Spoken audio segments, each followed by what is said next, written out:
ಮಾನ್ಯ ಶಾಸಕರು ಅಕ್ರಮವಾಗಿ ಬಾಂಗ್ಲಾದೇಶದವರಿದ್ದಾರೆ, ಅವರಿಗೆ BPL, ಆಧಾರ್ ಕಾರ್ಡು, ಇನ್ನಿತರ ಸೌಲಭ್ಯಗಳೆಲ್ಲ ಕೊಟ್ಟಿದ್ದಾರೆ. ಇದರಿಂದ ರಾಜ್ಯದ ಬಡ ಜನರಿಗೆ ಅನ್ಯಾಯ ಆಗ್ತಿದೆ ಅಂತ ಪ್ರಶ್ನೆ ಕೇಳಿದರು ಸಭಾಧ್ಯಕ್ಷರೇ. ಒಟ್ಟು ನಮ್ಮ ಕರ್ನಾಟಕದಲ್ಲಿ 370 ಜನ ಅಕ್ರಮ ಬಾಂಗ್ಲಾ ವಲಸಿಗರಿದ್ದಾರೆ ಸಭಾಧ್ಯಕ್ಷರೇ ಇದ್ದರು. ಅದರಲ್ಲಿ 213 ಜನ ಗಡೀಪಾರಾಗಿದೆ. 157 ಜನರ ಮೇಲೆ ಈಗ ಕ್ರಮ ತಗೊಳ್ತಾ ಇದ್ದೀವಿ. ಇದರಲ್ಲಿ ಕೆಲವು ಸದರಿ ಅಕ್ರಮ ಬಾಂಗ್ಲಾ ವಲಸಿಗರ ಕೆಲವರು FDC ಫಾರಿನ್ ಡಿಟೆನ್ಷನ್ ಸೆಂಟರಲ್ಲಿ ಸ್ವಲ್ಪ ಕೇಸ್ಗಳಲ್ಲಿ ಭಾಗಿಯಾಗಿರೋದ್ರಿಂದ ಕೆಲವನ್ನ ವಾಪಸ್ ಕಳ್ಸೋಕ್ಕಾಗಿಲ್ಲ ಸಭಾಧ್ಯಕ್ಷರೇ. ಮತ್ತು ಜಿಲ್ಲಾವಾರು ಕೂಡ ಕೊಟ್ಟಿದ್ದೀವಿ. ಬೆಂಗಳೂರು ನಗರ, ಬೆಂಗಳೂರು ಜಿಲ್ಲೆ, ಚಿತ್ರದುರ್ಗ, ಒಂದು 10 ಜಿಲ್ಲೆಯಲ್ಲಿ ಈ ಬಾಂಗ್ಲಾ ವಲಸಿಗರು ಇದ್ದರು ಸಭಾಧ್ಯಕ್ಷರೇ.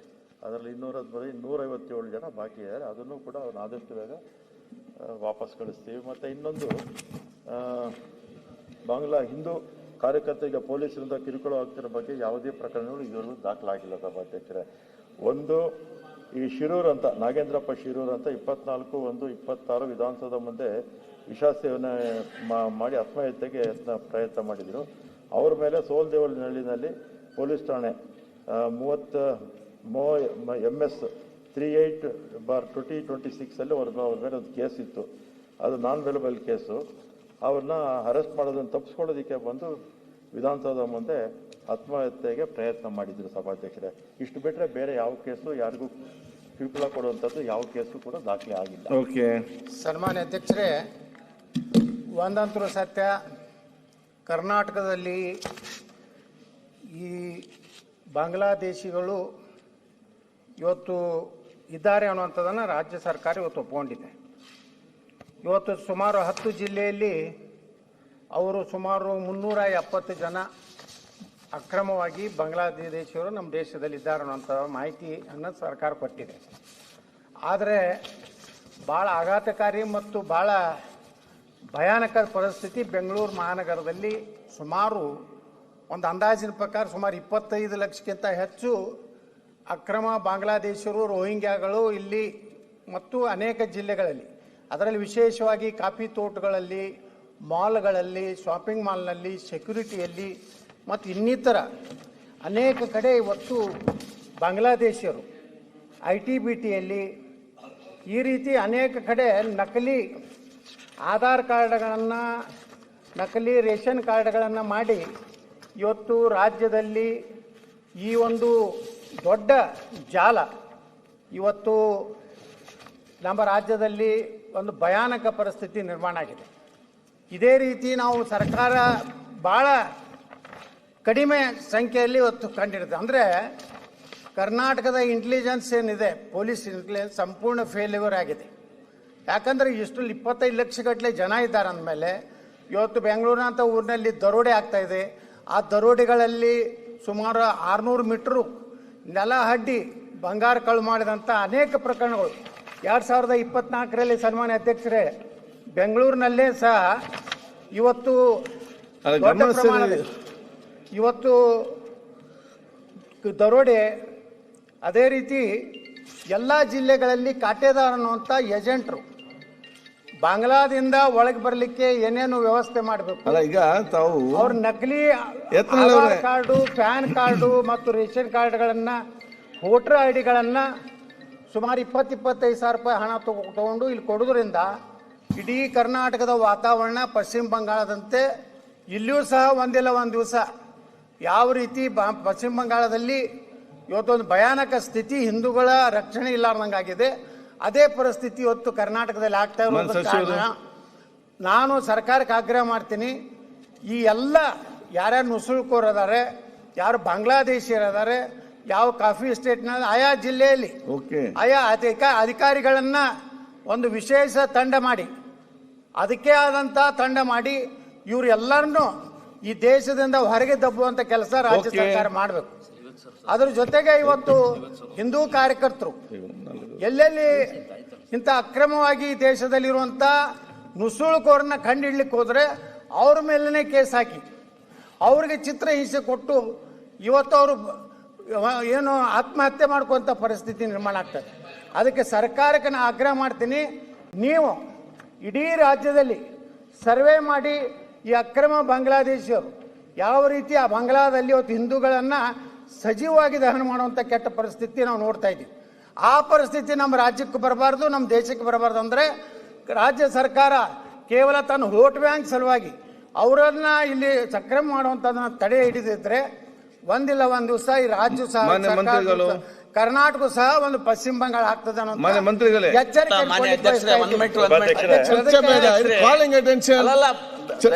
ಒಂದ್ ನಿಮಿಷ ಮಾಡಿಕೊಟ್ಟಿರ್ತಾರ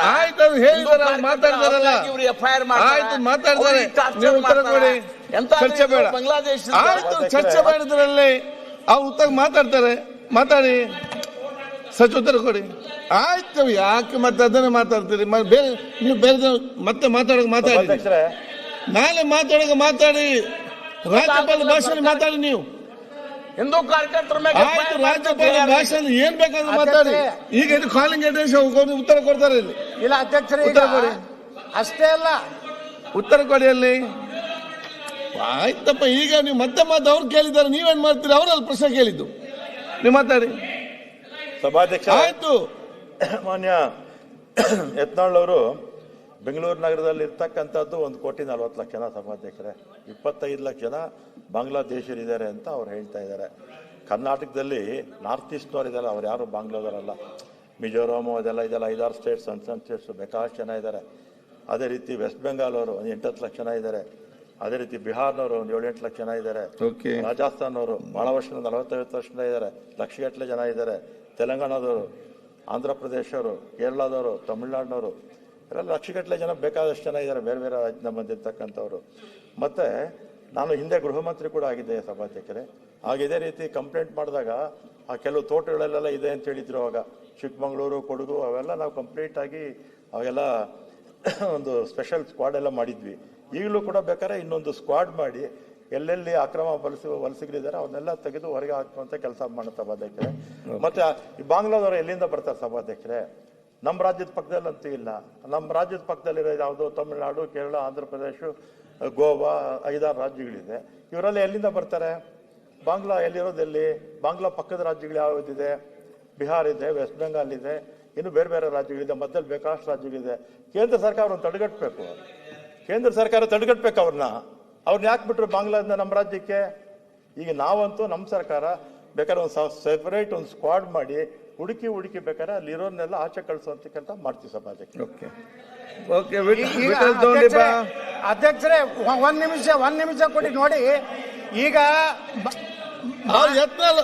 ಸಿದ್ದು ಸೌದಿ ಅವರೇ ಯತ್ನಾಳಿದ್ದಾರೆ. ಯಾರು ಹಿಂದೂ ಕಾರ್ಯಕರ್ತರ ಮೇಲೆ ಈ ವಿಚಾರದಲ್ಲಿ ಯಾವ FIR ಆಗಿಲ್ಲ. ಬೇರೆ ಯಾವುದೋ ಸುಸೈಡ್ ಸಚಿವರೇನು ಈಗ ಒಂದು ಸ್ಪೆಷಲ್ ಟಾಸ್ಕ್ ಫೋರ್ಸ್ ಮಾಡ್ತೀವಿ, ಅವ್ರನ್ನ ಸಿದ್ದು ಸೌದಿ ಮಾತಾಡಿ. ನೀವು ಯಾಕೆ ಒಂದೇ ಮಿನಿಟ್ ಕಟಕ್ ದೋಣಿ ಬಾ. ಮಾನ್ಯ ಅಧ್ಯಕ್ಷರೇ, ನಾವು ಒಂದೇ ಮಿನಿಟ್ ನಾನು ಮುಗಿಸ್ತೇನೆ. ಮಾನ್ಯ ಸಚಿವರು ಈಗಾಗಲೇ ಭರವಸೆ ಸದನ ಕೊಟ್ಟಿದ್ದಾರೆ. ಅದಕ್ಕಾಗಿಯೇ ಒಂದು ಸ್ಪೆಷಲ್ ಸ್ಕ್ವಾಡ್ ಮಾಡಿ ನಾವು ಎಲ್ಲೆಲ್ಲಿ ಅದಾರೆ ಅವ್ರನ್ನ ಅವರ ಶೋಧನೆ ಮಾಡಿ ಅವ್ರನ್ನ ಒದ್ದು ಹೊರಗೆ ಹಾಕುವಂಥ ಕೆಲಸ ಮಾಡ್ತೀನಿ ಅಂತಾರೆ. ಅದನ್ನು ನಾನು ಸ್ವಾಗತ ಮಾಡ್ತೀನಿ.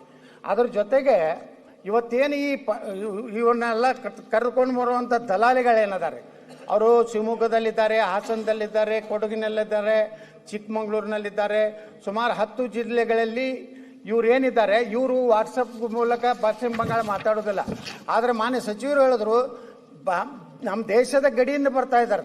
ನಾನು ಯಾವ ಸರ್ಕಾರ, ಕೇಂದ್ರ ಸರ್ಕಾರ, ರಾಜ್ಯ ಸರ್ಕಾರ, ನಾನು ಡಿಫ್ರೆನ್ಸಿಯೇಷನ್ ಮಾಡೋದಿಲ್ಲ. ಯಾರು ಮಾಡಿದ್ರು ತಪ್ಪೇ.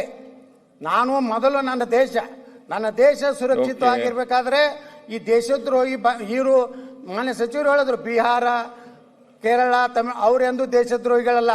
ನಮ್ಮ ದೇಶದಲ್ಲಿ ಯಾವುದೇ ಮೂಲ್ಯದಿಂದ ಬಂದರೂ ದುಡಿಲಿಕ್ಕೆ ಬರ್ತಾರೆ. ಆದರೆ ಇವರು ಬರುವಂಥದ್ದು ಅಧ್ಯಕ್ಷರೇ ಇವೆಲ್ಲ ಭೂಗತ ಏನು ನಮ್ಮ ಭಯೋತ್ಪಾದಕರದಾರ ಅವರ ನಂಟಿನಲ್ಲಿ ಬರೋದ್ರಿಂದ ಇದು ಅಪಾಯ ಇದೆ. ಅದಕ್ಕೆ ಮಾನ್ಯ ಸಚಿವರು ಈಗಾಗಲೇ ಹೇಳಿದ್ದಾರೆ. ನಾವು ವಿನಂತಿ ಮಾಡ್ಕೊತೀನಿ, ಅಂತ ಎಷ್ಟು ಜನ ಅದಾರೆ ಅದಕ್ಕೊಂದು ಸ್ಪೆಷಲ್ ಒಂದು ಪೊಲೀಸ್ ಫೋರ್ಸ್ ಮಾಡಿ ಈ ದೇಶದಿಂದ ಒದ್ದು ಹಾಕುವಂಥ ಕೆಲಸ ಅವ್ರು ಮಾಡ್ಬೇಕಂತ ವಿನಂತಿ ಮಾಡ್ಕೊಡ್ತೀವಿ. Police department to take a drive to clearly